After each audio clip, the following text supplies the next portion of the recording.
মা বাবা সন্তানের চাইতে এত বড় কল্যাণকামী তো আর কেউ নাই, কিন্তু মা বাবা কোনোদিন বলে না আয় আমার ছেলে তোরে মাফ করে দেই, এরকম বলে নাকি? মন চায় ছেলে যদি মাপ চাইতো খুশি হয়ে মাফ করে দিতাম, কিন্তু কেন যে আসে না, ডাকে না যে আয় মাফ করে দেই।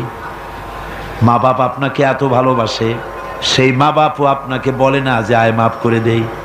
আমার আল্লাহ হচ্ছেন এমন আল্লাহ, আল্লাহ রাব্বুল আলামিন ডাকেন, এ বান্দা খুন করেছিস ফিরে আয়, জিনা করেছিস ফিরে আয়, হত্যা করেছিস ফিরে আয়, চুরি করেছিস ফিরে আয়, কুফরি করেছিস ফিরে আয়, সুদ খেয়েছিস, ঘুষ খেয়েছিস, মদ খেয়েছিস ফিরে আয়, এসে আমার দরবারে চোখের পানি ফেল, আমার দরবারে কাঁদাকাটি কর।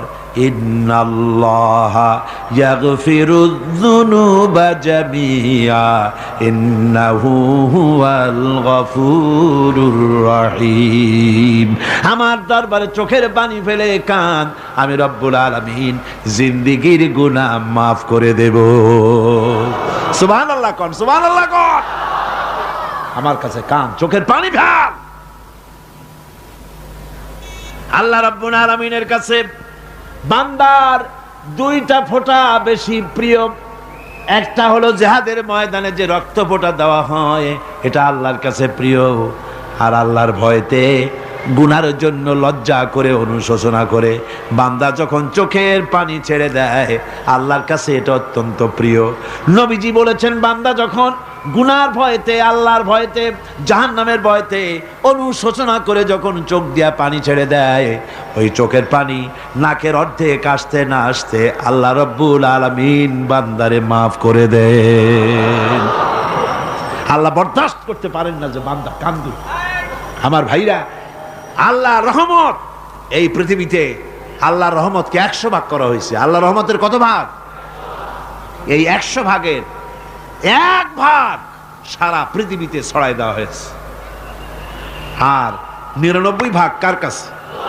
আল্লাহর কাছে।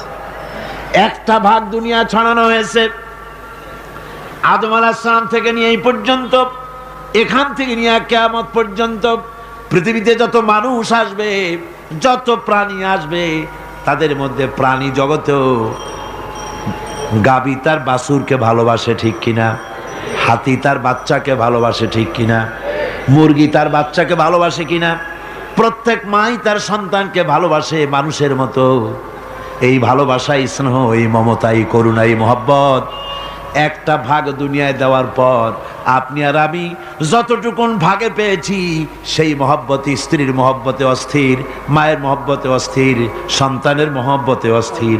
এখন চিন্তা করেন, একটা ভাগ সারা পৃথিবীতে বিতরণ করার পর যেটুক পেয়েছি, তাতে যদি এত মহব্বত হয়, তাহলে এর 99 ভাগ মহব্বত যে আল্লাহর কাছে জমা আছে, এই বান্দার জন্য তার কত মহব্বত, এই বান্দার জন্য কত করুণা তার, কত মহব্বত তার, কত দয়া তার।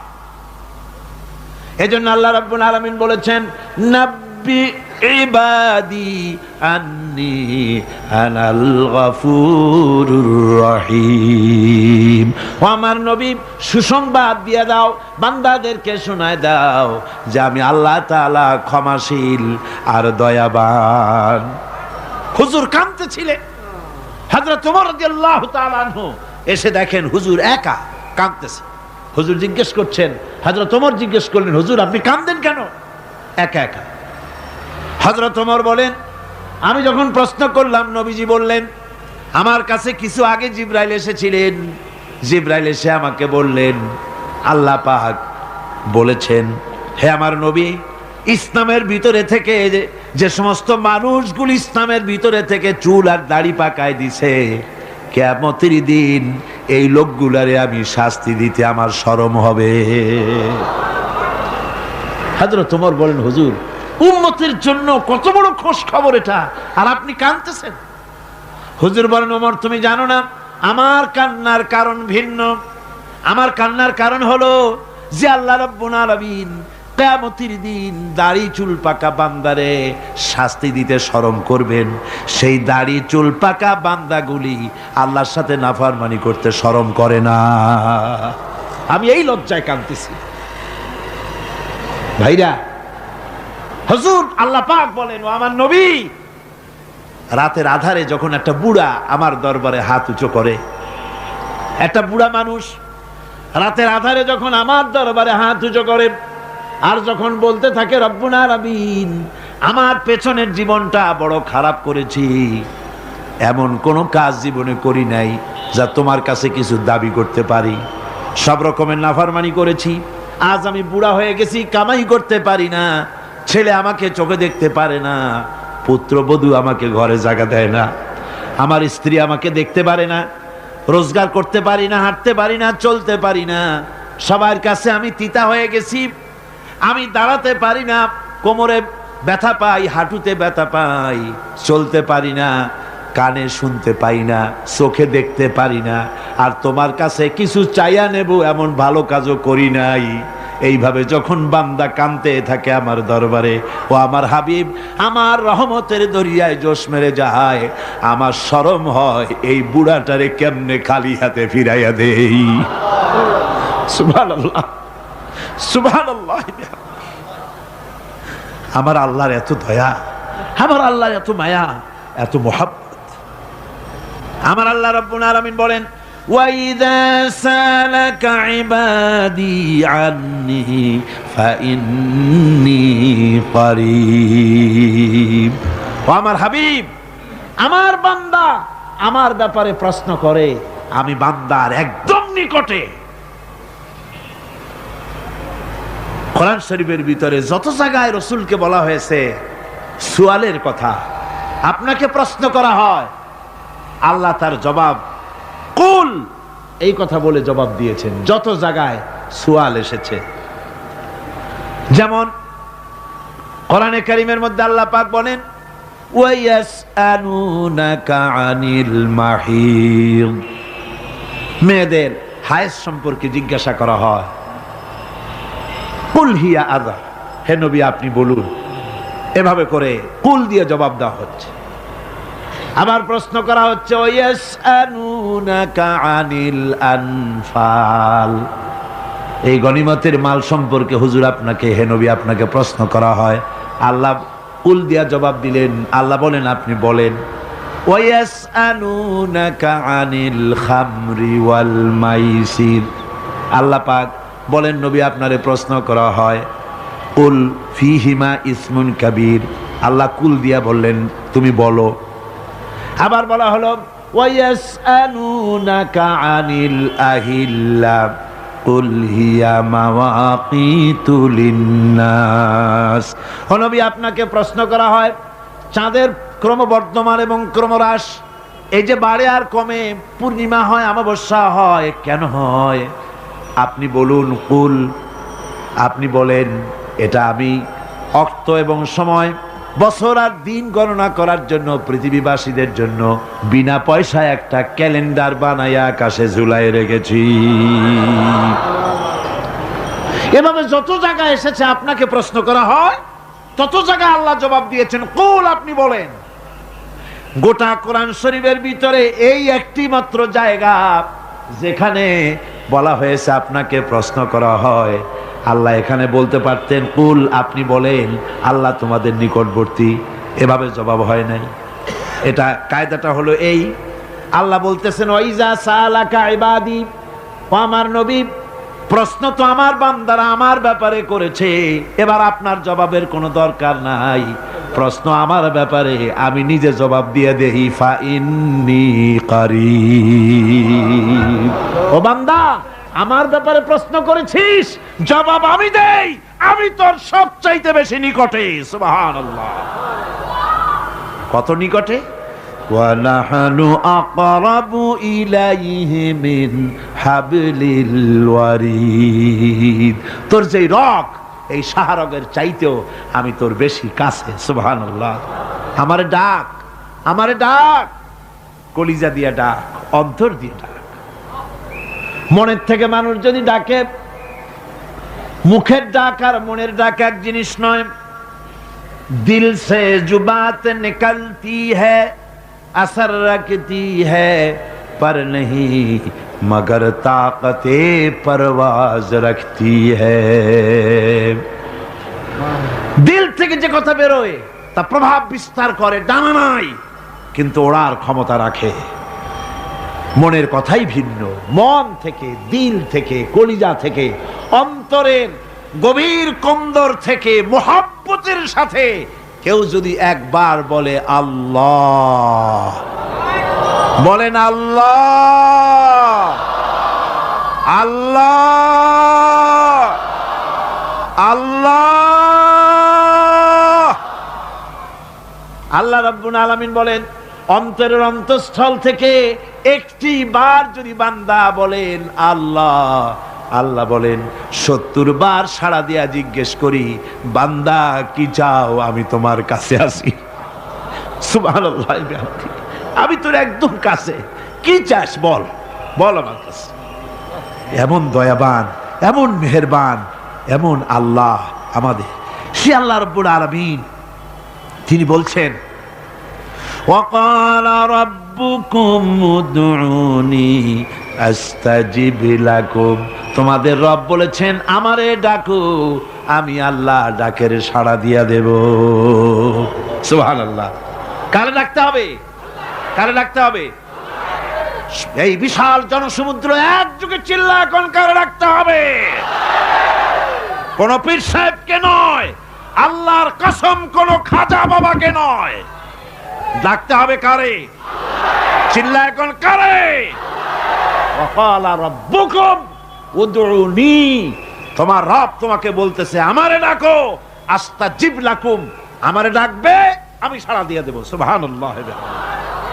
আল্লাহকে ডাকেন। কি চাই আপনার বলেন, কি চাই? আল্লাহর কাছে চান, আল্লাহ দিয়ে দিবে। দেওয়ার জায়গা আল্লাহর কাছে চাইবেন, আল্লাহ দিবেন। দেওয়ার জায়গা, চাওয়ার জায়গা হলো সেজদায় পড়ে যাবেন। আমার ভাইয়েরা জায়গাটা চিনায় দিলাম। মাজারে যাওয়া লাগবে না, কবরে যাওয়া লাগবে না। 2 রাকাত নামাজ পড়ে সেজদায় পড়ে গিয়া যত বিপদ আছে, মুসিবত আছে, সেজদার মধ্যে চোখের পানি ছেড়ে দেন আর কেন্দে কেন্দে জীবনের কথা বলেন। আল্লাহ রাব্বুল আলামিন আপনার আওয়াজ শুনবেন আর দোয়া কবুল করে নিবেন। কামতে হবে আল্লাহর কাছে। কার কাছে? আল্লাহর কাছে। সুম্মা ইস্তাগফিরুল্লাহ, আর এরপরে সে যদি আমি আল্লাহর কাছে ক্ষমা চাই, ইয়াজিদিল্লাহ গাফুরার রহিমা, সে আমি আল্লাহকে গফুর এবং রহিম হিসাবে পাবে। সুবহানাল্লাহ। আল্লাহকে গফুর এবং রহিম হিসাবে পাওয়া যাবে। সব আল্লাহকে বলতে হবে, গুনাহ মাফ চাইতে হবে। এই জন্য হুজুর সাল্লাল্লাহু আলাইহি ওয়াসাল্লাম দৈনিক 100 বার তওবা পড়তেন। কোন হাদিসে আছে 70 বার, কোন হাদিসে আছে 100 বার তওবা পড়তেন। নামাজের পরে তো প্রত্যেক নামাজই পড়তেন হুজুর, সালাম ফিরাতেন আর সাথে সাথে বলতেন আল্লাহু আকবার, আস্তাগফিরুল্লাহ, আস্তাগফিরুল্লাহ, আস্তাগফিরুল্লাহ। মনে থাকবে আপনাদের? মনে থাকবে? সালাম ফিরাইয়া কি বলবেন? না, সালাম ফিরাবার সাথে সাথে বলবেন আল্লাহু আকবার, তারপরে পড়বেন আস্তাগফিরুল্লাহ, আস্তাগফিরুল্লাহ, আস্তাগফিরুল্লাহ। তওবা পড়বেন।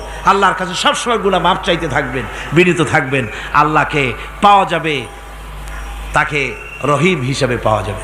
সুতরাং ঈমান বিল্লাহ, আল্লাহর প্রতি ঈমান আনলে পরে 4th নম্বরের যে উপকারটা হবে সেটা হলো হতাশায় ভুগবে না, নিরাশায় ভুগবে না, আশায় বুক বেঁধে উঠবে।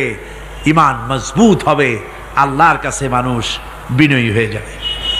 এবার 5ম নম্বরের উপকার আমি বলছিলাম, ঈমান বিল্লাহ, আল্লাহর প্রতি ঈমান আনলে পরে অসংখ্য উপকার হয়, অসংখ্য বৈশিষ্ট্য আছে। এর 6টা উপকারের কথা আমি বলবো। কয়টা? অসংখ্য উপকারের ভিতরে প্রধান 6টি উপকারের কথা বলবো। এর বললাম কয়টা? 4টে বলেছি। এবার বলো 5ম উপকারের কথা। আল্লাহর প্রতি আপনি পূর্ব পশ্চিমে কতবার মুখ ঘোরালেন, এটাই কিন্তু আপনার আসল সৎ কাজ নয়। আসল সৎ কাজ হলো আল্লাহর প্রতি ঈমান আনা। এই ঈমানের ব্যাপারে 3টা দিন আমরা পার করে দিলাম, এখনো কথা শেষ হয় নাই। আল্লাহর প্রতি ঈমান আনলে পরে যে উপকারটা হবে 5ম নম্বরে, সেটা হলো কঠোর এবং কঠিন বিপদের ভিতরে বান্দার ভিতরে অবিচলতা এবং ধৈর্যেও সৃষ্টি হয়ে যাবে। আলহামদুলিল্লাহ। কঠিন বিপদ মুসিবত আসলে পরে সে অবিচল থাকবে। সারা দুনিয়ার বিপদ আপদ, শত্রুতা, দুঃখ, কষ্ট, মুসিবত, জুলুম, নির্যাতন সব কিছু পাহাড়ের মতো উঁচু হয়ে তাকে ঘিরে ফেলবে, কিন্তু তাকে এক চুলও নাড়াতে পারবে না। আলহামদুলিল্লাহ। সারা পৃথিবী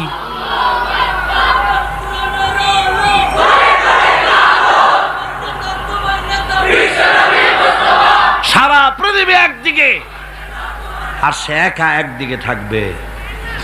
বিরোধিতা তো হবেই, বিপদ তো আসবেই। কবি বলতেছেন সাথে জাকা রহা হ্যায় अज़ल से ता इमरोज सतेजा का रहा है अज़ल से ता इमरोज चरागे मुस्तफावी से शरारे बुलहबीस। সে আবহমান কাল থেকে শুরু করে মুস্তাফা সাল্লাল্লাহু আলাইহি ওয়াসাল্লামের দীপ শিখার সাথে আবু জেহেল, আবু লাহাবের অগ্নিস্ফুলিঙ্গের টক্কর লেগেই আছে। রাসূলুল্লাহর আল্লাহর দেওয়া এই বিধান, এই দ্বীনের বাতিটা টিম টিম করে চলেছে। আর গোরকি, টর্নেডো, হাজার হাজার মাইল বেগে হ্যারিকেন এসেছে, গোরকি এসেছে, টর্নেডো এসেছে, টাইফুন এসেছে, কিন্তু এই আলো নিবাইতে পারে নাই। সুবহানাল্লাহ। এই আলো নিবাতে পারে নাই। এই শত্রুতা চিরকালের, নিবাতে পারবে না। কারণ হচ্ছে আল্লাহ রাব্বুল আলামিন বলেছেন ইউরিদুনা লিইউতফিউ নূরাল্লাহি বিআফওয়াহিহিম ওয়াল্লাহু মুতিম্মু নূরিহি ওয়ালাউ কারিহাল কাফিরুন। ওরা চায় মুখের ফু দিয়ে আমার আলোকে নিভিয়ে দেবে, কিন্তু আমি আমার আলোকে পূর্ণতা দান করব। তাতে কাফের বেঈমানদের কলজায় যত জ্বালা যন্ত্রণা হোক, আমার দ্বীন কেউ মিটাই দিতে পারবে না। সুবহানাল্লাহ। সুতরাং বিপদে অবিচলতা আসবে, সে অটল হবে, মজবুত হবে। কোরআনে কারীম বলতেছে ওয়া কাযালিকা জাআলনা লিকুল্লি নাবিয়্যিন আদুওয়াম মিনাল মুজরিমিন। এই পৃথিবীতে এমনি করে আমি সকল নবীদের শত্রু বানিয়েছি, সব পাপিষ্ঠ অপরাধীদেরকে। নবীদের সাথে বিরোধিতা করেছে কারা? পাপিষ্ঠরা, অপরাধীরা। আজও খুঁজে দেখেন, আজও ইসলামী আন্দোলনের বিরোধিতা যারা করে সবগুলি কি পাপিষ্ঠ? সত্য কিনা কর? ইসলামী আন্দোলনের বিরোধিতা যারা করে হিসাব করে, চোখ দিয়ে তাকায় দেখেন, খুঁজে দেখেন তাদের নামগুলি। মদখোর, জিনাকার, বদমাশ, চোর, হাইজাকার, বেনামাজি, লুটেরা, মিথ্যাবাদী, সবচাইতে সমাজের নিকৃষ্ট লোকগুলি ইসলামের বিরোধিতা করে।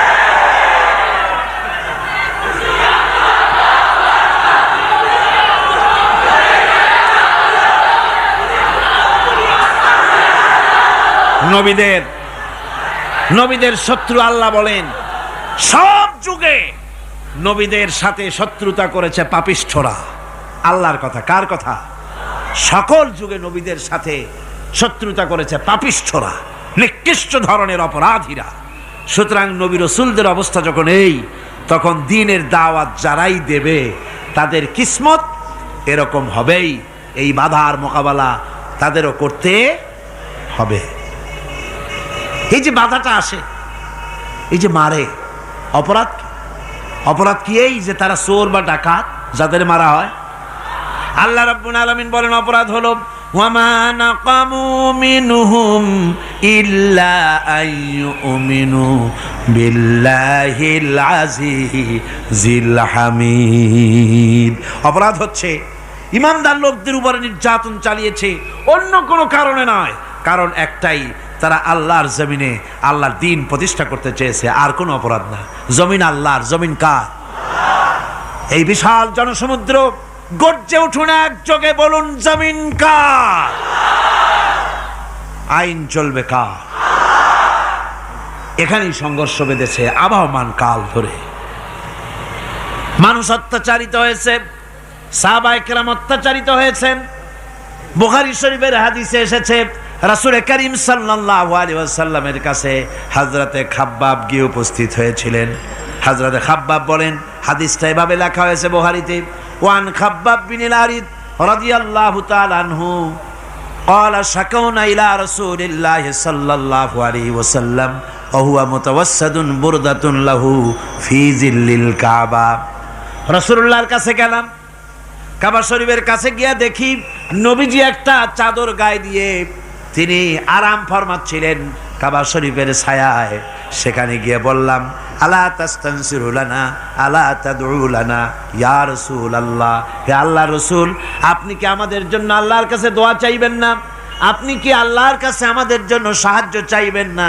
আমাদের লোকগুলিকে, মুসলমানগুলিকে মারতে মারতে তো শেষ করে ফেলে দিল।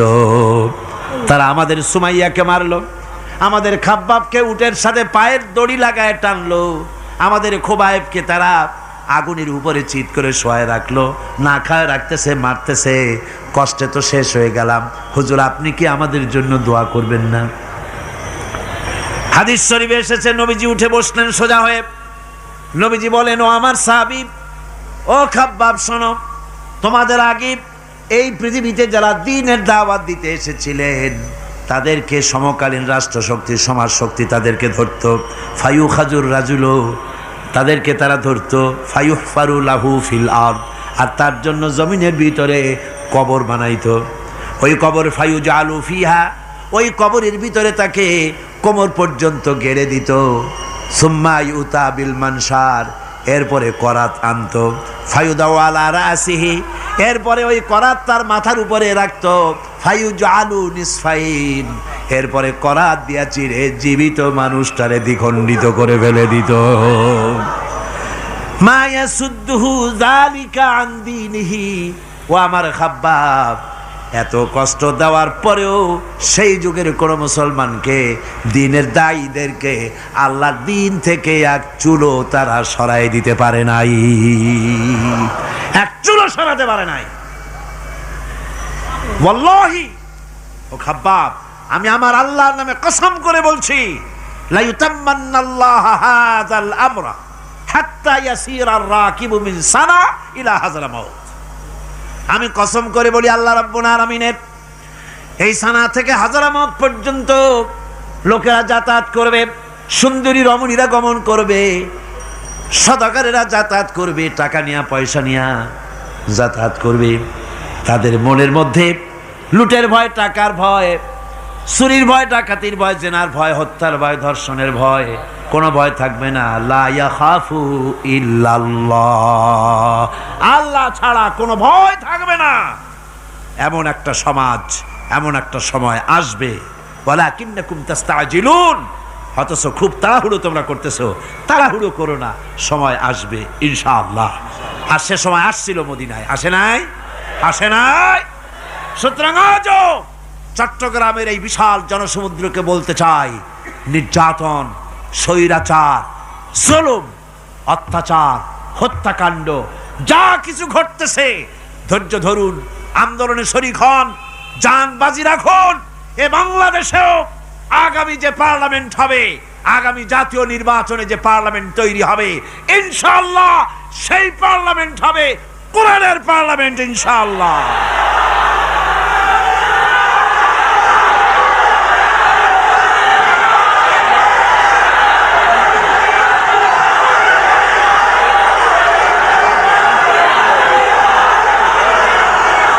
আমার ভাইয়েরা, আমার বন্ধুগণ, কঠিন বিপদে অবিচলতা এবং ধৈর্যের দৃষ্টান্ত রেখে গেছেন আম্বিয়া আলাইহিমুস সালাম। সুবহানাল্লাহ। কঠিন বিপদে অবিচলতা, দৃঢ়তা, ধৈর্য কারে বলে, তার দৃষ্টান্ত কারা রেখেছেন? আম্বিয়া আলাইহিমুস সালাম। ওনারাই আমাদের আদর্শ, নবীরাই আদর্শ। সাহাবায়ে কেরাম রিদওয়ানুল্লাহ তাআলা আলাইহিম আজমাইন আমাদের আদর্শ। ভাইরা আমার, মুসা আলাইহিস সালামকে ফেরাউন যখন ঘিরে ফেলে দিল, কোরআনের সব কথা গল্প গুজবার ইতিহাসের জন্য লেখা হয় নাই। কোরআনের মধ্যে যা লেখা হয়েছে সব বান্দাদের উপদেশের জন্য, যাতে করে লোকেরা চিরটা কাল এর থেকে উপদেশ নেওয়া নিজেদের তৈরি করতে পারে। জোরে বলেন সুবহানাল্লাহ। মুসা আলাইহিস সালামের কথা আল্লাহ বলেন, ফেরাউন তাকে ঘিরে ফেলে দিল, পালাবার রাস্তা নাই। ফালাম্মা তারাআল জামআন ক্বালা আসহাবু মূসা ইন্না লামুদরাকুন। মুসা আলাইহিস সালামের উম্মতেরা বললেন, হে মুসা, পাকড়াও হয়ে গেছি, পালাবার রাস্তা নাই। 3 দিক থেকে আমাদেরকে ঘেরাও করেছে ফেরাউনের শক্তি। সামনে কি? দরিয়া, আর 3 দিকে কি? ঘেরাও আন্দোলন। পালাবার পথ নাই, পালাবার পথ নাই। সারাশি আক্রমণ, ঘেরাও আন্দোলন। এই যে ঘেরাও টেরাও তো আজকে নতুন নাই, ঘেরাও আসছে অনেক আগের থেকে। আসলে কথা বুঝতে পেরেছে? মাইক না থাকলে আমি কি করবো কন? আজকে এরকম হচ্ছে কেন? আগামীকাল ঠিক হবে ইনশাআল্লাহ, রাগ করেন না। গান হচ্ছে, বসেন বসেন। শয়তান ঢুকছে মাইকের মধ্যে। অনেক সময় হয় কি, মাইকের হাই পাওয়ারের যে মেশিন আছে, এর ভিতরে ইথার থেকে রেডিওর ওই গানগুলি ওর মধ্যে ঢুকে পড়ে। কথা বুঝতে পেরেছেন? এই জন্য শয়তান তো আর বসে থাকে না, ওরও তো কিছু করার আছে। ধৈর্য ধরেন, ধৈর্য ধরেন। কালকে অপারেটরদেরকে মাওলানা শামসুদ্দিন সাহেবের কাছে অনুরোধ করব, অপারেটর একটু ভালো করে হেদায়েত করে দেবেন মাইকে। আজকে আমার নিজেরও কষ্ট হচ্ছে, আমিও বুঝতে পারছি না যে আমার কথাগুলি কি আওয়াজে বেরোচ্ছে, যার জন্য আমাকে বেশি চিল্লাইতে হচ্ছে। বক্তাকে কি লাউডে তার কথা বেরোচ্ছে তা তার কানে আসতে হয়, তাহলে বোঝা যায় যে আমার কথাগুলি কিভাবে বেরোচ্ছে। এটা এই অবস্থায় সিচুয়েশন আজকে নাই, এবং লোকেরাও মাইকের ব্যাপারে আজকে অভিযোগ করেছে, যা বিগত 16 বছরে করে নাই। সেটের ব্যাপারে কোথাও কোনো অসুবিধা হয়েছে? মাইকটা ভালো, এবং মাইক যারা দেন প্রতি বছর খেদমত করে, আল্লাহ তাদের প্রতি রহম করুন। সবাই বলেন আমিন। এদেরকে রাগ করে পথে পাই আবার মারধর করেন না। সিলেটের যে তাফসির মাহফিল হয়, বিগত 19 বছর তাফসির করেছি একটানা, এবার 20 বছর পুরো হবে ইনশাআল্লাহ। সিলেটে একটানা 20 বছর তাফসির করতেছি সেখানে। তো মাইক, যে একটা লোক বিনা পয়সায় মাইক দেয়, মাইকের ভাড়া সে নেয় না। তাফসিরের মাহফিলের মাইকের ভাড়া নেয় না। যে বছর এরশাদ সরকার আমাকে প্লেন থেকে নামতে দিল না, আপনাদের মনে আছে? সিলেট থেকে ফিরাই দিল। এই খবরটা মাইকম্যান যখন শুনেছে যে আমাকে নামতে দেয় নাই, ফিরাই দেওয়া হয়েছে, সাথে সাথে স্ট্রোক করেছে, হার্ট ফেল করে দুনিয়া থেকে বিদায় হয়ে গিয়েছে। সিলেটে তাফসির হতে পারবে না এই কথা সে বরদাস্ত করতে পারে নাই। আমি কেঁদেছি আর দোয়া করেছি, আল্লাহ, কোরআনের মহব্বতে লোকটার এই অবস্থা হলো, তোমার জান্নাত তুমি দয়া করে তাকে দান করে দিও। কাজে কোনো ব্যবসায়ী চায় না যে তার ব্যবসাটা খারাপ হোক, লোকেরা মন্দ বলুক। এ মাইকের ব্যাপারে আপনারা আজকে রাগারাগ করেন না, যা হয়েছে কালকে ভালো হবে ইনশাআল্লাহ। সবাই বলেন ইনশাআল্লাহ। এখন চলেন আমরা ফেরাউনের অবস্থা দেখি গিয়া কি করতেছে ফেরাউন। মুসা আলাইহিস সালামকে ঘেরাও করে ফেলেছে, পালাবার উপায় নাই। একদিকে দরিয়া, 3 দিকে ফেরাউনের শক্তি। এই যে ঘেরাও টেরাও মানে নতুন তো না, ধর্মঘট নতুন না, পুরানা জিনিস। এই পৃথিবীতে সর্বপ্রথম ধর্মঘট কিসের উপরে হয়েছে জানেন? এই পৃথিবীর প্রথম ধর্মঘট হয়েছে পেঁয়াজ, রসুন আর ডাইলের উপরে, মুসা আলাইহিস সালামের জামানায়। লান নাসবিরা আলা তাআমিন ওয়াহিদ, আমরা এক রকমের খাদ্য আর খাবো না, আমাদের পেঁয়াজ দেওয়া লাগবে, ডাল দেওয়া লাগবে, রসুন দেওয়া লাগবে। সর্বপ্রথম ধর্মঘট হয় মুসা আলাইহিস সালামের জামানায়, সেখান থেকে শুরু হয়েছে। কিন্তু মশাল মিছিল যে আসলো কই থেকে, এইটা আমি খুঁজে পাইনি। পরে প্রত্যেকটা জিনিসের তো ইতিহাস আছে, আমি খুঁজতে খুঁজতে পেলাম। আমি জানি না এর ইতিহাস মূলে কোথায়, কিন্তু আমি যদ্দূর খুঁজে পাইছি সেটা হলো মশাল মিছিলের আবিষ্কার হয়েছে লঙ্কায় রাবণের সময়। হনুমানের লেজে আগুন দিয়া তারপরে লঙ্কা কাণ্ড ঘষালো, নামই আছে লঙ্কা কাণ্ড। হনুমানেরা লেজে আগুন দিয়ে রাবণ যে লঙ্কায় মশাল মিছিল করেছিল হনুমানকে দিয়া, ওই হনুমানের ওই সিস্টেমটা এখনো আমাদের দেশে চালু আছে। এইটা আসলে কোন ভদ্রলোকের এই মিছিল হওয়া উচিত না। আগুন নিয়ে কিসের মিছিল? আগুন হলো জাহান্নামের প্রতীক। আগুন কিসের প্রতীক? জাহান্নামের প্রতীক। যদিও আমাদের উপকারে লাগে, কাজে লাগে। সুতরাং আমরা যা করব, প্রত্যেকটা জিনিসের পেছনে সুন্নতে নববীর কোনো না কিছু থাকতে হবে। কথা বুঝতে পেরেছেন? 3 দিক থেকে ঘেরাও হয়ে গেছে, পালাবার কোনো রাস্তা নেই। হযরতে মুসা আলাইহিস সালামের কাছে উম্মতেরা বললেন, পালাবার তো কোনো পথ নাই, এখন উপায়টা কি? আমাদের তো আর উপায় নাই। মুসা আলাইহিস সালাম দেখেন বিপদে পড়ে গেছেন, কিন্তু ধৈর্য হারান নাই, ভয় পান নাই। ভয় পাইছিলেন? ভয় পেয়েছেন? প্রশ্নই ওঠে না। মুসা আলাইহিস সালাম, আল্লাহ পাক যাদেরকে বলেছেন উলুল আজম রাসূল, যাদের বলেছেন তার মধ্যে হযরত মুসা একজন উলুল আজম পয়গম্বর। চারটিখানি কথা না, আল্লাহ কথা বলছেন তার সাথে, কালিমুল্লাহ তিনি। সুবহানাল্লাহ। কর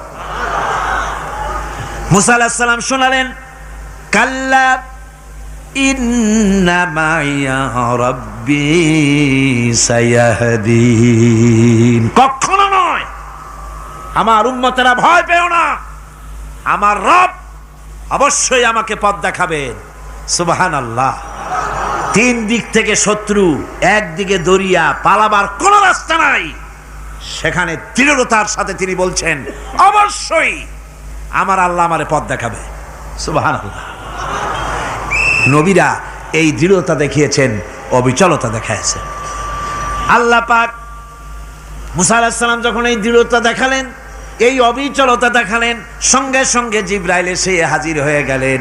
আল্লাহ পাক বলেন, ফাআওহাইনা ইলা মুসা আন আদরিব বিআসাকাল বাহরা ফানফালাকা ফাকানা কুল্লু ফিরকিন কাত্তাউদিল আযীম। মুসা আলাইহিস সালামকে আমি ওহী নাজিল করলাম, তাকে বললাম হাতে যে লাঠি আছে, এই লাঠি দিয়ে আঘাত করো দরিয়ার উপরে। দরিয়ার উপরে আঘাত করলেন, একটা রাস্তা হয় নাই, 12টা রাস্তা তৈরি হয়ে গেল। আর দেওয়ালগুলা পাহাড়ের মতো উঁচা হয়ে গেল।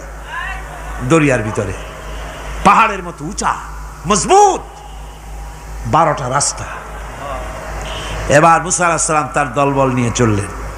আল্লাহ রাব্বুল আলামিন বলেন, ওয়া আনজাইনা মুসা ওয়া মান মাআহু আজমাইন।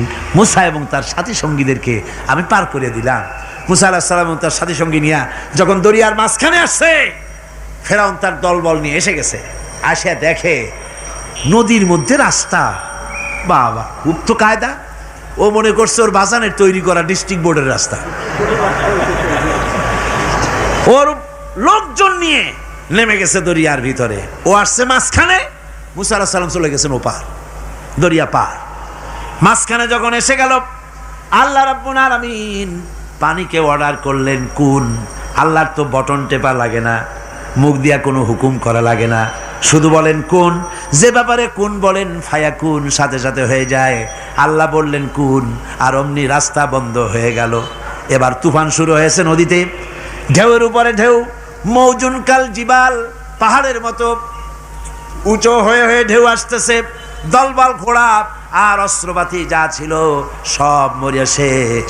এবার ফেরাউন একা উপরে ওঠে আর নিচে নামে, পানি খেতে খেতে পেটের কাম সারা। জনমের খাওয়া খাইছে পানি, এখন জান যায়। বাঁচবার আর উপায় নাই, বাঁচবার আর উপায় নাই। ফেরাউন তার নিজের জীবন সম্পর্কে হতাশ হয়ে গেল। এবার ফেরাউন বলতেছে, আমানতু আন্নাহু লা ইলাহা ইল্লাল্লাযী আমানাত বিহি বানু ইসরাঈল। আমি ঈমান আনলাম, আমি ঈমান আনলাম আল্লাহ ছাড়া কোনো ইলাহা নাই। ওই আল্লাহর উপর ঈমান আনলাম যে আল্লাহর উপর ঈমান এনেছে বনি ইসরাঈলেরা। আল্লাহ যাতে ঠিক পায় যে কোন আল্লাহর উপর ঈমান আনছে। বনি ইসরাঈলের আল্লাহর উপর ঈমান আনলাম। আল্লাহ এই তো মুসলমান হয়ে গেছি, এরপরও আমার সুবাও কেন? আল্লাহ রাব্বুল আলামিন জবাবে বলেন আল আন, এখন ওয়াকাদ আসাইতা ক্বাবলু ওয়া কুনতা মিনাল মুফসিদিন, এখন ঈমান আনার কথা বলছো, অথচ যুগের পর যুগ, বছরের পর বছর ধরে আমার মানুষের উপরে মন গড়া আইন চালায়েছ, আমার পয়গম্বরের সাথে বেয়াদবি করেছ, আজ তোমাকে আমি ছাড়ছি না, তোমাকে আজকে ছেড়ে দেব না, আমি তোমাকে মারব। আর সমস্ত পানির প্রাণীগুলিকে, স্থলচর প্রাণীগুলিকে আল্লাহ পাক অর্ডার দিয়া দিলেন, এই ফেরাউনের লাশকে ডুবাবি না, পচাবি না, খাবি না। আলিয়াউমা নুনাজ্জিকা বিবাদানিক, আমি তোমার শরীরে বাঁচায় দেব, পোকে খাবে না, পানিতে পচবে না, মাছে খাবে না, কুমিরে খাবে না, দুনিয়ার কোনো পশুতে খাবে না। আমি তোরে শুটকি বানাইয়া রাখবো, যাতে করে দুনিয়ার সমস্ত ফেরাউন যত যুগে যুগে আসে তোরে দেখে যেন হেদায়েত নিতে পারে। ফেরাউনকে আল্লাহ শুটকি বানায় রাখছে। আমি ফেরাউনদের লাশ দেখেছি ব্রিটিশ মিউজিয়ামে। ফেরাউন তো একটা না, অনেকগুলা।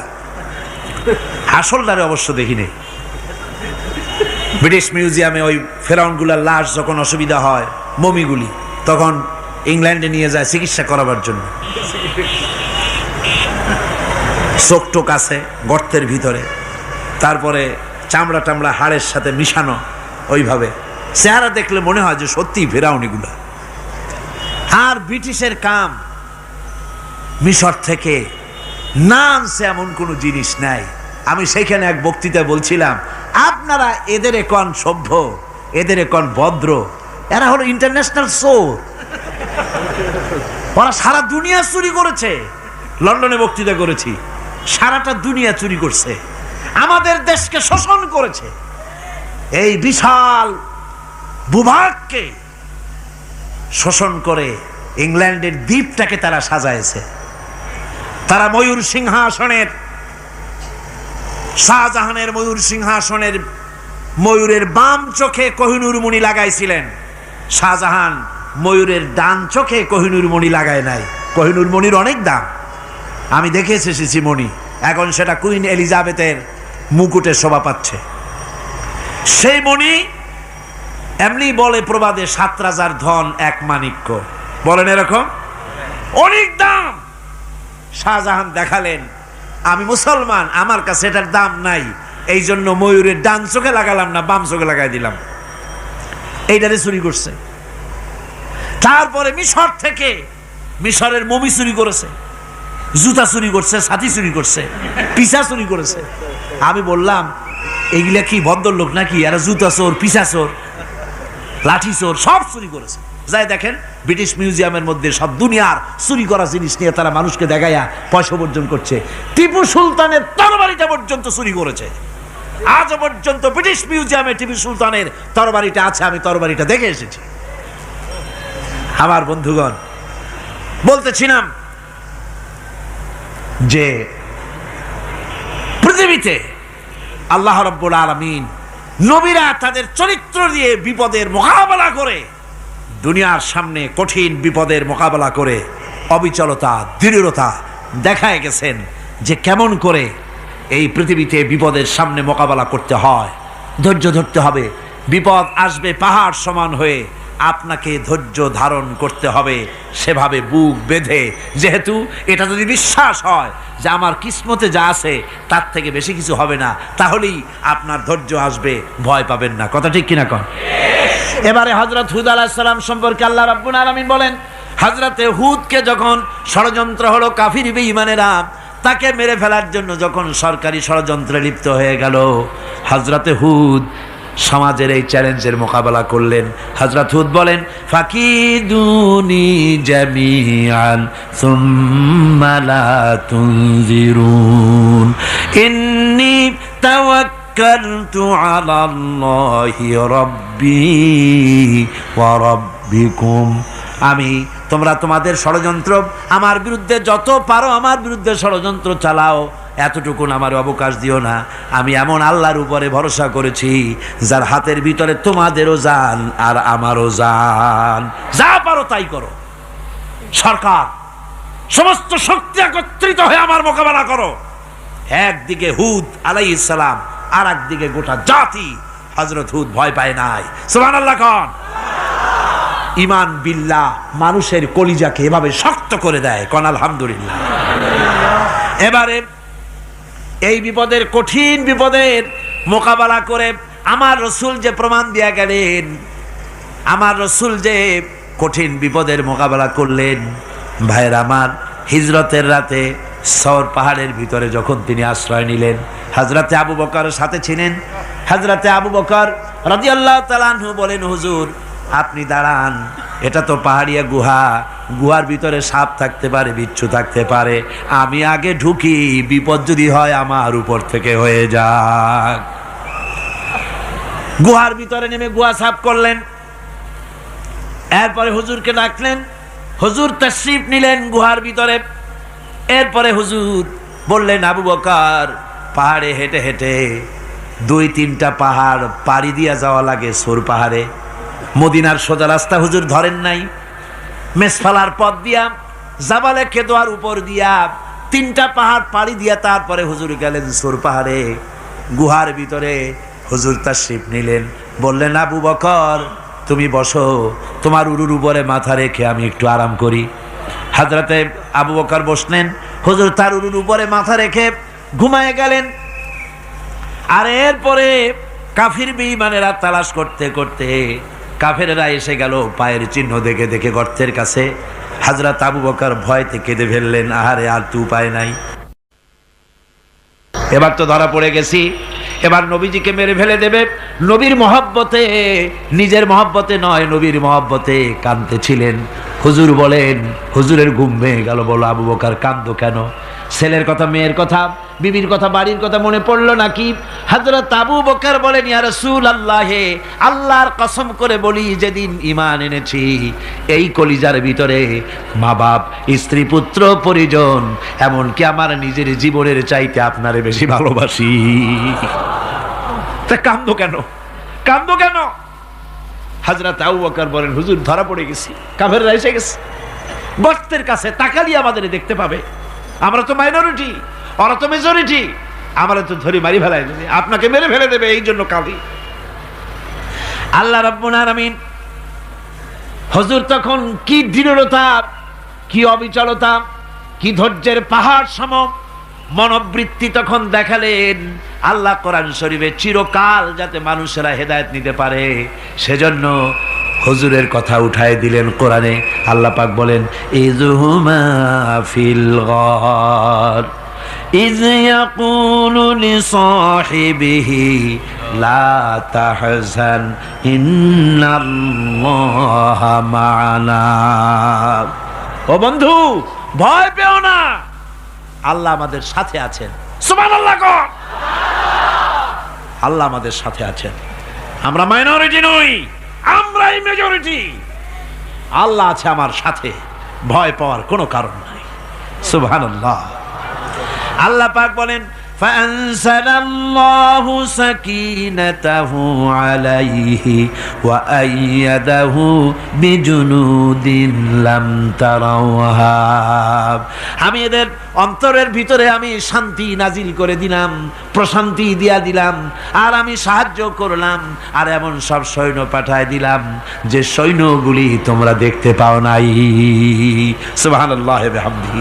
ভাইরা আমার, রাসূল করিম সাল্লাল্লাহু আলাইহি সাল্লাম এই বিপদের মাঝে, চরম বিপদের মাঝে অবিচলতা, দৃঢ়তা, কঠিন আত্মনির্ভরতা দেখিয়েছেন। এগুলি হলো ঈমানের 5ম নম্বরের উপকারিতা। আল্লাহর প্রতি ঈমান আনলে এভাবে পাহাড় সম ঈমান মজবুত হয়ে যায়।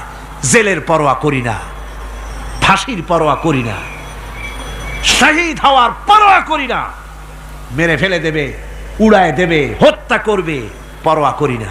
পরোয়া করি কেবলমাত্র কাকে? জোরে বলেন কারে?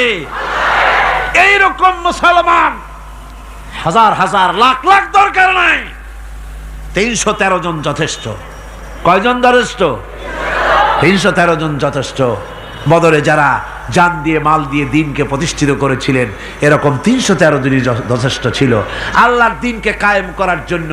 যদি রক্ত দেওয়া লাগে তাহলে এই বিশাল জনসমুদ্রকে প্রশ্ন করি, ভয় পাবেন? রক্ত দিতে পারবেন? যদি জেলে যাওয়া লাগে যেতে পারবেন? যদি শহীদ হতে হয় তাও কি পারবেন? এই দৃঢ়তা, এই অবিচলতা, এই ঈমান, এই ধৈর্য শিক্ষা দেয়, এই উপকার করে ঈমান বিল্লাহ। আল্লাহর প্রতি ঈমান আনলে এভাবে পাহাড়ের মতো শক্ত হয়ে যায় কলিজা। কোন আলহামদুলিল্লাহ। আমার বন্ধুগণ, এবার আমি বলবো সর্বশেষ উপকারের কথাটা বলি, মোনাজাত ছেড়ে দেব। কয়টার কথা বলছিলাম? উপকার 6টা উপকারের কথা বলেছি। অনেকগুলি বৈশিষ্ট্য, অনেকগুলি উপকারের মধ্যে আল্লাহর প্রতি ঈমানের 6টা উপকারের কথা 5টা বলা হয়ে গেছে। এবার 6ষ্ঠ নম্বর এবং শেষ নম্বর, এটা হচ্ছে আল্লাহর প্রতি ঈমান আনলে পরে তার দ্বারা সবচাইতে বেশি ফায়দা পায় সমাজ এবং রাষ্ট্র। কোন আলহামদুলিল্লাহ, কোন আলহামদুলিল্লাহ। আল্লাহর প্রতি ঈমানের দ্বারা নৈতিক সংশোধন হয় এবং রাষ্ট্র আর সমাজ সবচাইতে বেশি উপকৃত হয়। কারণ হলো ঈমানদার ব্যক্তি আল্লাহর প্রতি যে ঈমান এনেছে তার মনের মধ্যে ধারণা এটা হয়, আমার কোনো কাজ তো গোপন থাকে না। ইন্নাল্লাহা লা ইয়াখফা আলাইহি শাইউন ফিল আরদি ওয়ালা ফিস সামা। আল্লাহর কাছে গোপন বলতে কিছু নাই, আকাশেও নাই, জমিনেও নাই, কোনো কিছু গোপন নাই। সুতরাং আমি যা করি সব আল্লাহ দেখেন এবং শোনেন। এমনকি মানুষ যে কল্পনা করে সে কল্পনাও আল্লাহ টের পায় না, নাকি টের পায় কিনা? ওয়াইন তুবদু মিন আনফুসিকুম আও তুখফুহু ইউহাসিবুকুম বিহিল্লাহ। মনের ভিতরে যে কল্পনা করো, আল্লাহ পাক বলেন এই কল্পনারও হিসাব আমি রব্বুল আলামিন তোমার কাছ থেকে নেব। ফায়ুআযযিবু মান ইয়াশাউ, যারে খুশি শাস্তি দেব আর যারে খুশি আমি মাফ করে দেব। জোরে বলেন সুবহানাল্লাহ। ফায়াগফিরু লিমান ইয়াশা ওয়া ইউআযযিবু মান ইয়াশা, যারে খুশি মাফ করব, যারে খুশি শাস্তি দেব, কল্পনারও হিসাব নেব।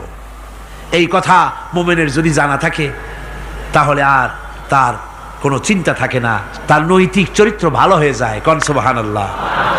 মোনাজাতের কথা শুনে গতকাল বলছিলাম যে মোনাজাতের কথা শুনে যারা হাঁটে, আমি বুঝি না, আমার বুঝে আসে না যে এটা কেমন ধরনের নৈতিকতা। আপনি আপনার বিবেককে কি বুঝান? এই বিশাল জনসমুদ্র নিয়ে আল্লাহর কাছে হাত তুলব, দোয়া করব, মোনাজাত করব, এই লোভ সম্বরণ করেন কি করে? আশ্চর্য কথা, আশ্চর্য কথা। আমার বন্ধুগণ, ঈমানদার লোক, আল্লাহর প্রতি ঈমান আসলে পরে সমাজ উপকৃত হয়, রাষ্ট্র উপকৃত হয়ে যায়। যেহেতু বান্দা জানে আমি দায়িত্বহীন কোনো কথা বলতে পারবো না, দায়িত্বহীন কোনো কাজ করতে পারবো না। আল্লাহ পাক বলেছেন, মা ইয়ালফিযু মিন কাউলিন ইল্লা লাদাইহি রাকীবুন আতীদ। বান্দা এমন কোনো কথা বলে না যে কথা আমার ফেরেশতারা রেকর্ড করে না রাখে। কাজেই মুমিন ব্যক্তি আল্লাহর ভয়তে দায়িত্বহীন কথা বলবে না। নির্বাচন আসলে পরে রাস্তা সোনা দিয়ে বান্দায় দেব, এই করব সেই করব, না খাইয়া কেউ মরবেন না।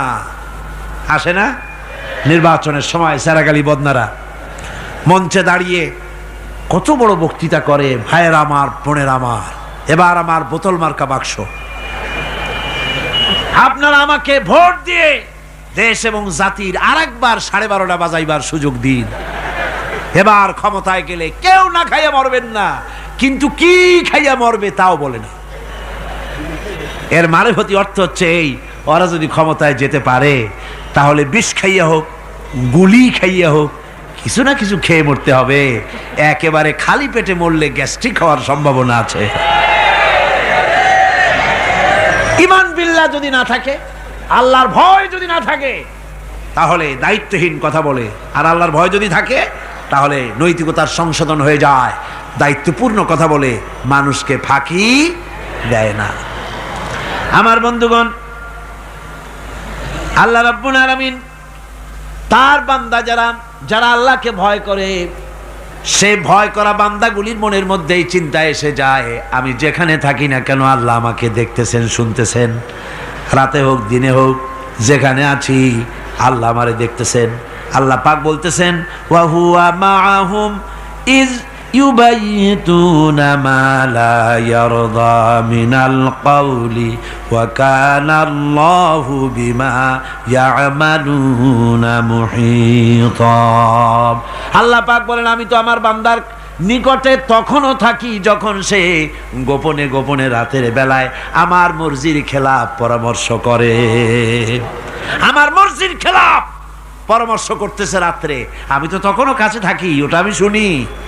ঈমান যদি আসে তাহলে এই সব কাজ থেকে সে বিরত থাকে। সে যদি কম হয় সেখানেও আল্লাহ, বেশিও যদি হয় সেখানেও আল্লাহ। এমন কোন জায়গা আছে নাকি চিটাগংয়ে যেখানে আপনি একটা আকাম করবেন আর আল্লাহ টের পাবে না? কোন আছে নাকি? আচ্ছা, চট্টগ্রামে না থাকুক, বাংলাদেশের কোন জায়গা আছে নাকি? পার্বত্য চট্টগ্রামে যত পাহাড় আছে, উঁচু নিচে জায়গা আছে, ওই জায়গায় বোধহয় আছে নাকি? সারা পৃথিবীতে আছে কোথাও? আল্লাহকে ফাঁকি দেওয়ার জায়গা কোথাও? সব স্পষ্ট। আল্লাহ কি ঘুমায় নাকি? ঘুমায়? তার কাছে দিনও যা, রাতও তাই। সমানে তিনি দেখতে পান, শুনতে পান, সবকিছু দেখতে পান, সবকিছু শুনতে পান। তাকে ফাঁকি দেওয়ার কোনো উপায় নাই। এই জন্য ৬ষ্ঠ নম্বরের উপকার যেটা হয় সেটা হলো সমাজ উপকৃত হয় ওই মানুষ দিয়ে যার মধ্যে ঈমান আছে। হযরত ওমর রাদিয়াল্লাহু তাআলা আনহু রাতের আধারে শেষ রাত্রে ঘুরতেছিলেন, দেখেন এক বাড়িতে কথা হচ্ছে, কথাবার্তার আওয়াজ পাওয়া যায়। মনে করলেন কোনো অসুখ বিসুখ নাকি। ঘরে গিয়ে কান পাচ্ছেন দেওয়ালের সাথে, শুনতে পাচ্ছেন ভিতরে বুড়ি মা তার মেয়েকে বলছে, এই মেয়ে ওঠ, উটের দুধ দোয়াই নিয়ে আসছি, এর মধ্যে পানি মিশা, তারপর সকালে বাজারে নিয়ে যা। মেয়ে বলছে, মা এই কামটা আমি পারবো না। কেন পারবি না? হযরত ওমর ফরমান জারি করেছেন, দুধে পানি মিশাতে নিষেধ করেছে, কাজে এই কাজটা আমি পারবো না। আরে বেটি, আমিরুল মুমিনিন দেখ এখন কোথায় যায়, ঘুমায় আছে, সে কি দেখতেছে নাকি যে পানি মিশাই না কি মিশাই? মেয়ে বলতেছে, মা আমিরুল মুমিনিনকে ফাঁকি দেওয়া যেতে পারে, তার পুলিশ বাহিনীকে ফাঁকি দেওয়া যেতে পারে, কিন্তু আল্লাহ রাব্বুল আলামিনের চোখকে ফাঁকি দেওয়া যাবে না। হযরত ওমর এই কথা শুনে বাড়ি চলে গেলেন আর নিজের ছেলেকে ডেকে বললেন, ছেলে আমার, অমুক জায়গায় একটা বাড়ি আছে, সেখানে একটা যুবতী মেয়ে আছে, ওই মেয়েটার বিয়ে হয়েছে কিনা শোনো, যদি বিবাহ না হয়ে থাকে তুমি তোমার নিজের বিয়ের প্রস্তাব দাও। আমিরুল মুমিনিন এই মেয়েটা সুন্দরী কেমন, স্বাস্থ্য কেমন কিছুই দেখলেন না, দেখলেন তাকওয়া। কি দেখলেন? আল্লাহর ভয়। আল্লাহর ভয় যখন একটা জাতির মধ্যে আসে, পুলিশ লাগে না, পুলিশের কাজ কমে যায়। পুলিশ তো পাহারা দিতে দিতে অস্থির হয়ে যায়, সারা রাত দিন সমানে কষ্ট করতে হয় তাদের। অধ্যাপক মুফিজুর রহমান সাহেব কালকে যে কথাটা বলছিলেন, আসামি পুলিশেরা কত কষ্ট করে জানবাজি করে আসামি ধরে, আর টেলিফোন আসে, হ্যালো কে, চিটাগংয়ের এসপি নাকি? বলে হ্যাঁ। কারে ধরছো? ধরছি তো বল্টু মিয়ারে। ছাড়ো মিয়া, বল্টু আমার দলের লোকটা তুমি ঠিক পাও নাই, তোমার নাক টাইট দিয়ে দেবে। বল্টুরিও ছাড়ো আর তার বন্দুকও ছাড়ো, ঠিক কিনা আমার ভাইয়েরা? সুতরাং ঈমান যদি এসে যায় জাতির মধ্যে, পুলিশের দরকার হবে না, পুলিশ দরকার হবে কিন্তু তাদের ডিউটি কমে যাবে। আসামিরা আর অন্যায় কাজ কম করবে। রাসূলুল্লাহ যখন প্রেসিডেন্ট হয়েছিলেন, একজন মহিলা জিনা করেছিল, হাদিস শরীফে এসেছে ওই মেয়ে লোকটাকে জিনা করতে কেউ দেখে নাই, জিনা করার পর তার মধ্যে অনুভূতি জাগলো, এমন পাপ করেছি, এখন তো আমার জাহান্নাম ছাড়া উপায় নাই। মেয়ে লোকটি রাসূলুল্লাহর কাছে এসে গেলেন, এসে বললেন, হুজুর আমি তো জিনা করেছি, আমারে শাস্তি দেন। হুজুর মুখ ডান দিকে ফিরালেন, মেয়ে লোকটা ডান দিকে এলো, বলল জিনা করেছি, শাস্তি দেন। হুজুর বাম দিকে ফিরলেন, মেয়ে লোকটা বাম দিকে এসে বলল জিনা করেছি, শাস্তি দেন। মেয়ে লোকটা কিন্তু জানে জেনার শাস্তি সহজ ব্যাপার নাই, পাথর মেরে উড়িয়ে দেওয়া, মৃত্যুদণ্ড জানা আছে তার। এরপরে মেয়ে লোকটা চিন্তা করেছে দুনিয়ায় পাথর খেয়ে মরবো, কিন্তু তবুও জাহান্নামের কঠিন আগুন সহ্য করতে পারবো না। রাসূলুল্লাহ বললেন, ও মেয়ে লোক, তুমি কি জিনা কর্তৃক গর্ভবতী হয়েছো নাকি? মেয়ে লোকটা বলল, হুজুর আমি গর্ভবতী হয়েছি। হুজুর বললেন, তুমি অপরাধ করেছো, তোমার গর্ভস্থিত সন্তান তো কোনো অপরাধ করে নাই, সুতরাং শাস্তি এখন দেওয়া যাবে না, ডেলিভারি হোক তারপরে শাস্তি দেব। মেয়ে লোকটা চলে গেলেন। আল্লাহর নবী তার নামে কোনো কেস ফাইল করেন নাই, গোয়েন্দা বিভাগের পুলিশ লাগান নাই। ডেলিভারির পর এই মেয়ে লোক আবার এসে হাজির, পুলিশ দিয়ে আনা লাগে নাই, আবার এসে হাজির। হুজুর আমি সেই হতভাগিনী, বলছিলেন ডেলিভারির পর বিচার করবেন, এই যে বাচ্চা হয়েছে, এ বাচ্চার দায়িত্ব কাউকে দেন, আর আমারে তাড়াতাড়ি শাস্তি দেন, আমি যদি মরে যাই আমি জাহান্নামে চলতে পারবো না। হুজুর বললেন, অপরাধ তুমি করেছো, এই বাচ্চার অধিকার আছে তোমার বুকের দুধ খাবে, আমি সেই অধিকার বাচ্চাকে নষ্ট করতে পারি না, বাচ্চা দুধ ছাড়ুক তারপরে এসো। 2 বছর যেতে না যেতে ওই মেয়ে লোকটি বাচ্চারে কোলে করে নিয়ে এসেছে, পুলিশ লাগে নাই, গোয়েন্দা বিভাগের কাউকে পাঠানো লাগে নাই। মেয়ে লোকটি বাচ্চা কোলে করে নিয়ে এসে হাজির। হুজুর আমারে চিনছেন নাকি? আমি তো সেই হতভাগিনী, জেনা করছিলাম, বিচার চাইছিলাম, ডেলিভারি পরে হবে বলছিলেন, দুধ ছেড়ে দিলে পরে হবে বলেছিলেন। আমার ছেলে এখন দুধ ছেড়ে দিয়েছে, আমি তারে রুটি খাওয়া শিখাইছি, দুধ ছাড়া এখন সে বাঁচবে, আমি তার হাতে রুটি দিয়ে আনছি, দেখেন ও রুটি খেতে পারে, আর দেরি করবেন না, আমার বিচার করে দেন। রাসূলুল্লাহ ছেলেটার দায়িত্ব কাউকে দিয়ে দিলেন, আর বললেন, এই মহিলাটিকে নিয়ে যাও, বুক পর্যন্ত মাটির মধ্যে গেড়ে দিয়ে তারপরে রজম করো। মেয়ে লোকটিকে বুক পর্যন্ত গেড়ে দেওয়া হলো, চতুর্দিক থেকে পাথর মারা হচ্ছিল, পাথরে দেখে শরীরে রক্ত ছিটে এক সাহাবীর গায়ে লাগলো। সাহাবী তারে গালি দিয়েছিলেন, হুজুর শুনে বললেন, সাহাবী গালি দিও না, এ মেয়ে লোকের তওবা আল্লাহর কাছে এত কবুল হয়ে গেছে, যদি এই তওবাকে ভাগ করে দেওয়া হয় গোটা মদিনাবাসীর নাজাতের জন্য তা যথেষ্ট হয়ে যাবে। সুবহানাল্লাহ, পুলিশ লাগে নাই, এমন সমাজ কায়েম হয়, ঈমান বিল্লাহ, আল্লাহর প্রতি ঈমান যদি এসে যায়, জাতির যদি রক্তে রন্ধ্রে রগে রেশায় যদি ঈমান এসে যায়, তাহলে পুলিশ বিডিআর আর্মি আরামে ঘুমাবে, তাদের জন্য পরিশ্রম হবে না, কষ্ট হবে না, অপরাধ প্রবণতা কমে যাবে, মানুষের অশান্তি কমে যাবে, শান্তির বন্যা প্রবাহিত হয়ে যাবে। সুবহানাল্লাহ বিহামদিহি। এই জন্য রাসূলুল্লাহ বলেছিলেন, খায়রুল কুরুনে কারনি, সর্বশ্রেষ্ঠ যুগ কার যুগ? জোরে বলেন না, সর্বশ্রেষ্ঠ যুগ কার যুগ? রাসূলুল্লাহর যুগ। জোরে কোন কার যুগ? রাসূলুল্লাহর যুগ।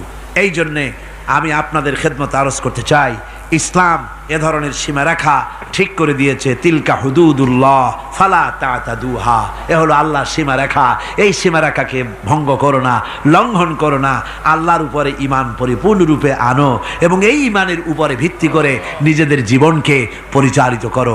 এই ঈমান যদি জাতির ভিতরে এসে যায়, তাহলে বৈষয়িক জীবনে, দুনিয়ার জীবনে সত্যিকারের যদি শান্তি পেতে চাই, আল্লাহর উপরে ঈমান আনতে হবে। ইহকাল পরকালে যদি নাজাত পেতে চাই, আল্লাহর উপরে ঈমান আনতে হবে। আর আমরা আমাদের চিন্তা ভাবনায়, ওঠায় বসায়, চলায় ফেরায়, সর্বত্র আল্লাহর উপরে পরিপূর্ণ মাত্রায় ঈমানটা যদি এসে যায়, তাহলেই শান্তি, তাহলেই মুক্তি, গোটা সমাজ শান্তি পাবে, আমরা দুনিয়ায় আরাম পাবো, কিয়ামতে জাহান্নাম থেকে মুক্তি পাবো। জোরে কোন আমিন, আরো জোরে কোন আমিন। বন্ধুগণ, আল্লাহর প্রতি ঈমানের এই কথাগুলি আবারও স্মরণ করিয়ে দেই। লাইসাল বিররা আন তুওয়াল্লু বুজুহাকুম কিবালাল মাশরিকি ওয়াল মাগরিব, পূর্ব পশ্চিমের যত মাথা ঘুরাও, এটাই কোনো কল্যাণের কাজ আসলে নয়। আসল কাজ আল্লাহর উপর ঈমান। আসল কাজ কি? চিল্লা এখন, আসল কাজ কি? আল্লাহর প্রতি ঈমান। সেই ঈমানের কথা এই 3 দিন ধরে বললাম, আর বাকি আছে কয়দিন? বাকি আছে কয়দিন? এই বেহেশতের বাগান আগামী 2 দিন পরে স্তব্ধ হয়ে যাবে। এখানে আর এভাবে এত লক্ষ লক্ষ টুপি, এ ধরনের মুসলমান, আল্লাহু আকবরের আওয়াজ, আজানের আওয়াজ, ধ্বনিত প্রতিধ্বনিত হবে না, 1 বছরের জন্য নিস্তব্ধ হয়ে যাবে। আল্লাহ যেন বাকি 2টা দিন আমাদের সকলের আশার তৌফিক দেন, সবাই বলি আমিন। জোরে কোন আমিন। আগামী কালকের আলোচনা আরো গুরুত্বপূর্ণ, তারপরের দিন আরো গুরুত্বপূর্ণ, গোটা কোরআনই তো গুরুত্বপূর্ণ। আল্লাহ পাক এই কথাগুলি শোনার, বোঝার, আমল করার তৌফিক যেন আল্লাহ আমাদের দান করেন। জোরে বলেন আমিন, আরো জোরে বলেন আমিন। মোনাজাতের জন্য এবার সমস্ত মানুষ দাঁড়ানো ভাইয়েরা বসে পড়ে। আজকের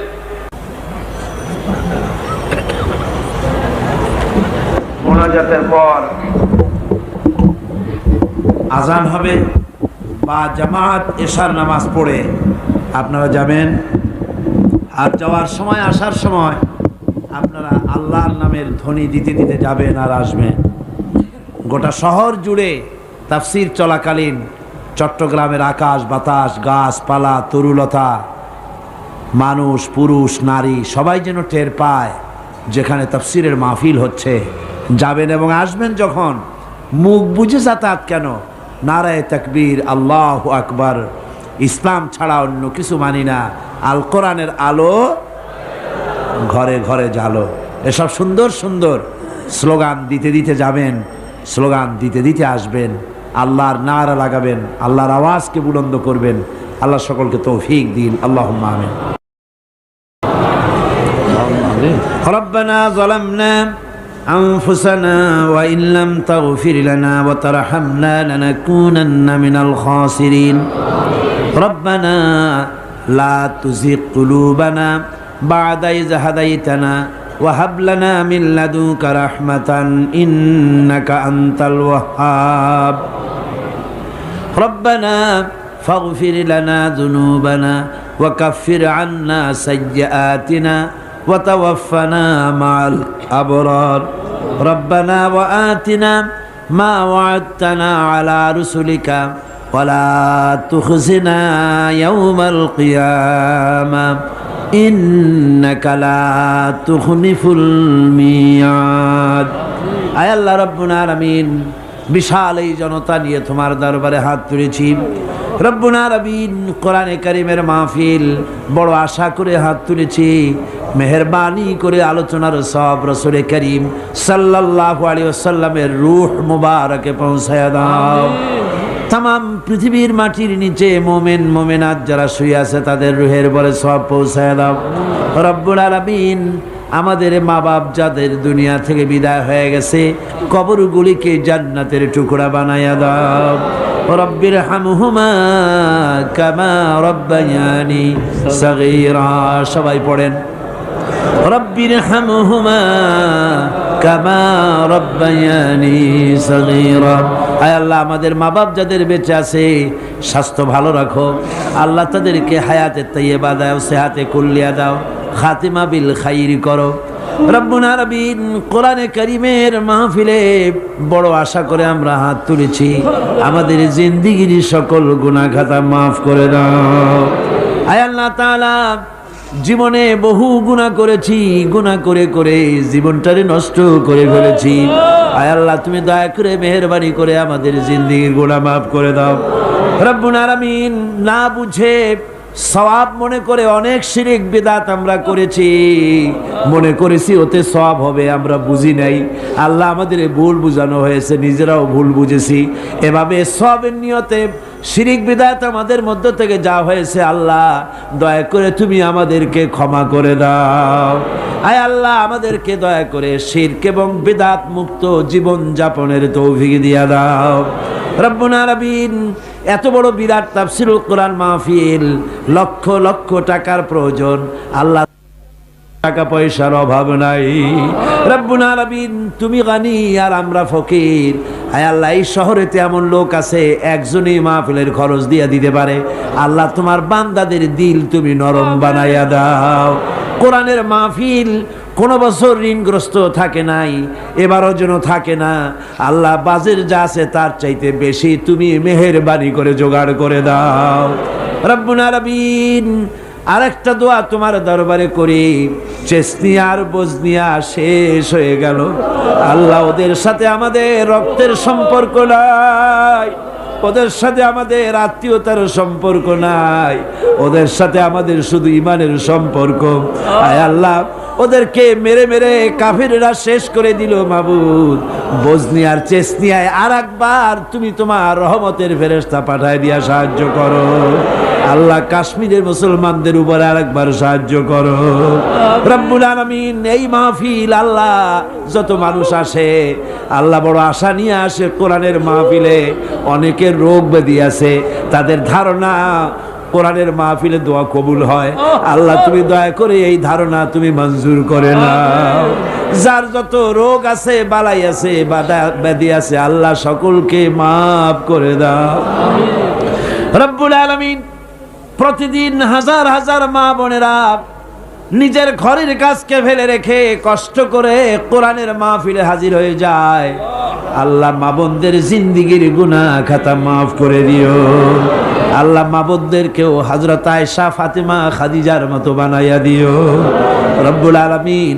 এই মাহফিলে আমাদেরকে তুমি কবুল করে নিও আল্লাহ। কোরআনের কথা, ঈমানের কথা, তোমার ব্যাপারে যা বললাম এই কথাগুলি আমাকে আর শ্রোতাদেরকে আমল করার তৌফিক দিয়ে দিও রব্বুল আলামিন। এই মাহফিল আর 2 দিন আছে আল্লাহ, বাকি 2 দিন তোমার কুদরতি নিজাম দিয়ে এটারে চালাইয়া দিও। এত বড় মাহফিল স্বেচ্ছাসেবক দিয়ে, পুলিশ দিয়ে নিয়ন্ত্রণ করা সম্ভব নয় আল্লাহ। পুরা মাহফিলের দায়িত্ব তুমি নিজে গ্রহণ করো আল্লাহ রব্বুল আলামিন। যার যে মনে কষ্ট আছে আল্লাহ, সকলের কষ্ট তুমি দূর করে দাও আল্লাহ। আয় আল্লাহ, যে কোরআনের কথা বলতেছি তোমার কথা, এই কোরআনের আইন বাংলাদেশে চালু হয়েছে, এই দৃশ্য আমাদের চোখে দেখার তৌফিক দিয়ে দিও আল্লাহ রব্বুল আলামিন। প্রত্যেকের মনের কষ্ট দূর করে দিও। ربنا تقبل منا إنك أنت السميع العليم وتب علينا إنك أنت التواب الرحيم। আয় আল্লাহ, আরেকটা দোয়া করি। বাংলাদেশে বড় রকমের রাজনৈতিক সংকট চলতেছে আল্লাহ। দেশ কোন দিকে যাচ্ছে, কি হবে আমরা কিছুই বুঝি না। আল্লাহুম্মা লা তুসাল্লিত আলাইনা মান লা ইয়ারহামুনা। আল্লাহুম্মা লা তুসাল্লিত আলাইনা মান লা ইয়ারহামুনা। আল্লাহুম্মা লা তুসাল্লিত আলাইনা মান লা ইয়ারহামুনা। আয় আল্লাহ, এই জমিনের মানুষদেরকে আল্লাহ তোমার হাবিবের পৃথিবীর দ্বিতীয় বৃহত্তম মুসলমানের দেশ আল্লাহ, দেশটাকে ষড়যন্ত্রের হাত থেকে বাঁচাইয়া দাও। সুবহান রাব্বিকা রাব্বিল ইজ্জাতি আম্মা ইয়াসিফুন ওয়া সালামুন আলাল মুরসালিন আলহামদুলিল্লাহি রাব্বিল আলামিন। ওয়াজআল আখিরা কালিমাতিনা ইনদাল মাউত লা ইলাহা ইল্লাল্লাহু মুহাম্মাদুর রাসূলুল্লাহ। আসসালামু আলাইকুম ওয়া রাহমাতুল্লাহ।